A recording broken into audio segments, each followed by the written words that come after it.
The War of the Antichrist with the Church and Christian Civilization. Joe McLean here, back with another installment on the Antichrist series on this channel. In fact, there's a whole playlist on the Antichrist. If you're interested, I'll put a link below for you to check all that out. But I want to talk about this book right here, The War of the Antichrist with the Church and Christian Civilization. Originally published in 1883, 141 years ago. So popular was this, and it was based off of lectures by Monsignor Dillon at the time, lecturing about the dangers of secret societies, the Freemasons across Europe in particular, and their war with Holy Mother Church. And the Pope Leo XIII, was so impressed with the Monsignor's work that he paid out of his own pocket to have this book translated into Italian and disseminated across the Italian peninsula. But in this version of it, Joshua Charles is the editor, published by Tan. I'll put a link below for you. Joshua Charles does a fantastic work of distilling all of this. We're talking Freemasons, we're talking the Illuminati, we're talking the Alta Vendita, and so much more. If you really want to understand what is the strategy, what is the game plan, what is the undercover effort to infiltrate Holy Mother Church by these secret societies, this is the book I would argue you should read. It's really going to explain it to you very, very clearly and in great detail as well. A true infiltration of Holy Mother Church is in the strategy. But Joshua Charles, after going through all of this material, has distilled down to seven stated goals, 141 years ago, 7 stated goals that these secret societies have. Now, I want to read these 7 lists to you. It's very, very quick. And I want to know from you, do you think that all 7, any of these, none of these, has these secret societies, has the Freemasons, has the Antichrist working through these secret societies, have they accomplished these 7 goals? That's what I want to go over in this video. You tell me in the comment box below. By the way, if you're new here, I host a radio program called The Catholic Take, Monday through Friday, 7 a.m. Eastern, and we cover the headlines through a Catholic perspective with some boldness and some courage, and I would love for you to be a part of it. I do live stream that show right here on this channel, but subscribe, like, share, do me a favor. All right, number 1, and I don't know that they're in any particular weight or importance.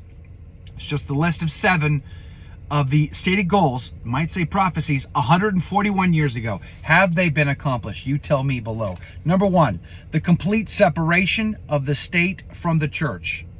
Has that happened? Do you think church and state has been so separated?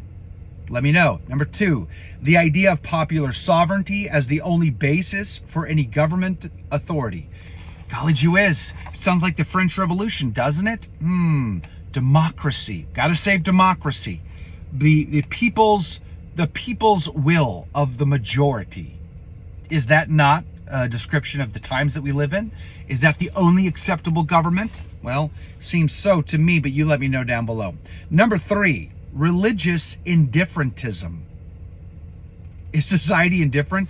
Well, if you look at the stats, it would seem that the none category, people going from faith to nothing, is skyrocketing, while we are slowing down on converts, of course, and of course, as we well know, the stats on people, on Catholics in particular, who have a belief in the real presence of Christ in the Eucharist is staggering. It's utterly staggering.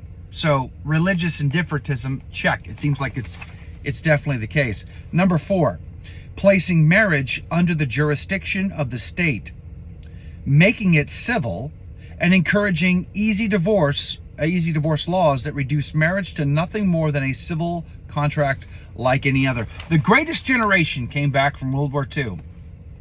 You know, we had 2 world wars in the same century. We still had the Franco-Prussian War. We still had Mao Zedong. We still had Stalin. So hundreds of millions of people dying within a century is a bloodbath the world has never truly recovered from. I argue the world went into PTSD mode, came back, we got no-fault divorce, we got contraception, we got abortion, we got love, but no self-sacrifice for that love, no true commitment for that love. It's just selfish, vain, surface love.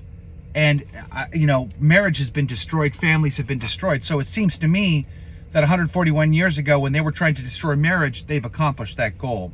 Number 5, the secularizing of education. Oh boy, Tell me that's not happened.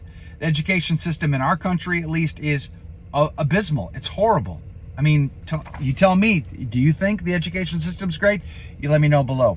Number 6, the encouragement of moral decay among the populace as a means to secure the obedience to the Masonic program, and that allows them to accomplish their global climax of fraternity. This is interesting because, especially given how more recently, out of Pope Francis himself, he talks a lot about fraternity. And we see cardinals attending free Masonic events trying to create dialogue with the Freemasons. It seems like there's a cooperation there, to be sure. Number 7, the destruction of the temporal and spiritual authority of the Pope. He's just one of many, because, like, that's another issue that we've had lately coming out of Pope Francis and his pontificate, is the fact that he tries to act like it's just one of many. This is a real serious problem that we're facing. So there's the 7 issues, the 7 stated goals of the war of the Antichrist within the church, with the church, and with the Christian society. You tell me. This is distilled by Joshua Charles from the work of Monsignor Charles Dillon from 141 years ago. Has that happened? Do you think the Antichrist has been working through the secret societies to accomplish these goals? You let me know in the comments below. Now, you may not know, I used to be a Freemason. I was a 3rd degree Master Mason in the Blue Lodge. And I went through the degrees. And I have had many conversations about what's wrong, the evils of Freemasonry, on my radio program. And I would encourage you to come by, check us out if you haven't done so before. But I want to hear from you below. God bless you. God love you. Check out the Antichrist series. I'll link to it for you.